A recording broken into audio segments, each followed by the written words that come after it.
feeling used, but I'm still missing you, and I can't see the end of this. Just wanna feel your kiss against my lips, and now all this time is passing by, but I still can't seem to tell you why. It hurts me every time I see you, realize how much I need you.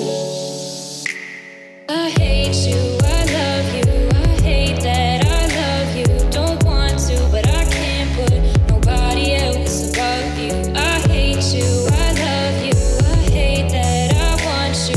You want her, you need her, and I'll never be her. Hi YouTube, it's Bella from Hips Life and Style. So last week we started my lean bulking series. So I hope everybody went out and was able to either go to NutriShop, get your in-body test, go to a gym, get your body fat, get some measurements done, because we want to start making some changes. So this week we're going to talk about the diet and what you should be eating and how much you should be eating. Comment below if you did get your measurements done and if you started in your progress. So I love sugary treats just as much as the next person, but just because we're bulking doesn't mean we want to fill our bodies with basically empty calories. The sugar is just going to spike your insulin, you're going to keep eating, and probably later you're going to feel guilty for eating it. So you might be sitting there like, okay, well, what do I eat then? Well, so what I try to do is eat one ingredient foods. So that means things that are only one ingredient. So chicken is one ingredient, broccoli, one ingredient. So it's just really clean, whole foods, and you will be eating a lot of it, but it's all super, super clean, that will help your body turn that into energy and growth and muscle, and that's what we want. So people kind of say like, oh, clean eating, it's boring, you eat the same thing every day. And it's true, it is kind of boring. So it's up to you to make it fun, make it interesting, put the foods that you like into your diet. I'm not saying just eat like one ingredient, like just chicken and broccoli. Like you can make things, do a chicken stir fry with bell peppers and asparagus and lemons. So you can make it fun, but it's kind of on you to do that. So we know what you should be eating, but how much? Because we know we need to increase our calories so we can build new muscle. Well, I'm going to put a link in the description below. It's bodybuilding.com. It has a great article on kind of how to calculate what you should be eating.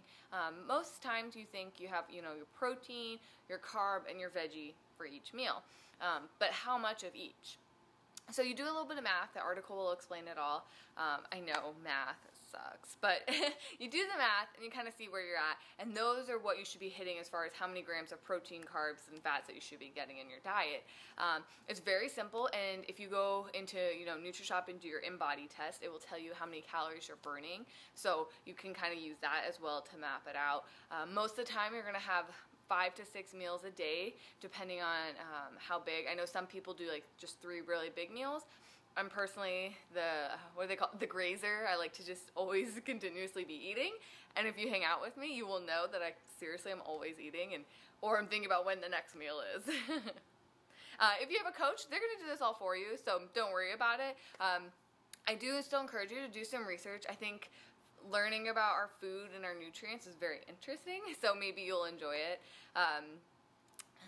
I do suggest that you write it down. So whether I like to physically write out my meal plans, or you can type it up, but seriously put meal 1, half a cup of oats, 1 cup of eggs. Meal 2, 4 ounces of tilapia, a half a cup of quinoa. Whatever your meal plan is going to look like, write it out, because not only will you know what you're going to get at the grocery store, but you're going to have a meal every single day that you know exactly what you're eating, and it's going to create great consistency, and it will help you meal prep.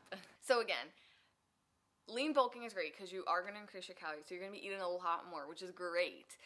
But we want to fill our bodies with that nice whole foods. 2 things I would stay away from while you're lean bulking. One being sugar. Sugar just spikes your insulin. Your body goes into fat storing mode. You eat more. Overall, sugar has very little health benefits. Sugary products that's packaged, I would stay away from because they're not going to help you with those long-term goals. Now the second one, I know this is hard coming from a girl who loves wine, but you really shouldn't be drinking alcohol. Again, alcohol, they say these studies like 1 glass of wine does this and that, but I would stay away from it because it's just going to slow down your metabolism. So alcohol, when you drink it, goes through your liver, and your liver has to process that first. So everything else waits until it can process that alcohol through, with the potential of it getting stored as fat, and we don't want fat. So alcohol, try to cut it out completely, because again, it just doesn't have any benefits for you. And right now we're all about building up our body, building up muscle, and giving their bodies the best chance it can have. Also, my last tip, I would say, while you're kind of figuring out your diet and your food, invest in a food scale and start measuring out your food, because what I think 1 cup of carbs looks like is way more than 1 cup. So we don't want to be making mistakes that way. Simple little tweaks in our diet. Maybe you think it's a cup or a half a cup, and it's really 2 or 3 times that amount. So invest in a food scale. You can go on Amazon, $15-20, super cheap. I just got like a super simple one. You don't have to get anything fancy, but start measuring out your food, because it's going to help tracking it a little bit easier. And one extra thing I forgot to say, download the MyFitnessPal app. You can enter in your food and kind of see, are you hitting how much protein you should be eating every day? Are you staying in your calories? Where are you eating more maybe at? So I hope all these tips help you. So download the MyFitnessPal app, start tracking some of your food and what you're eating. Get a food scale, because it's going to help measuring a lot easier. Write out your meal plan. And try and stay away from all those delicious sugary treats, okay? So I hope you enjoyed this episode. I'm going to continue my lean bulk, and you're going to see my workout next. So hopefully I will see you back here at my channel. I'm Bella from Hibbs Life and Style.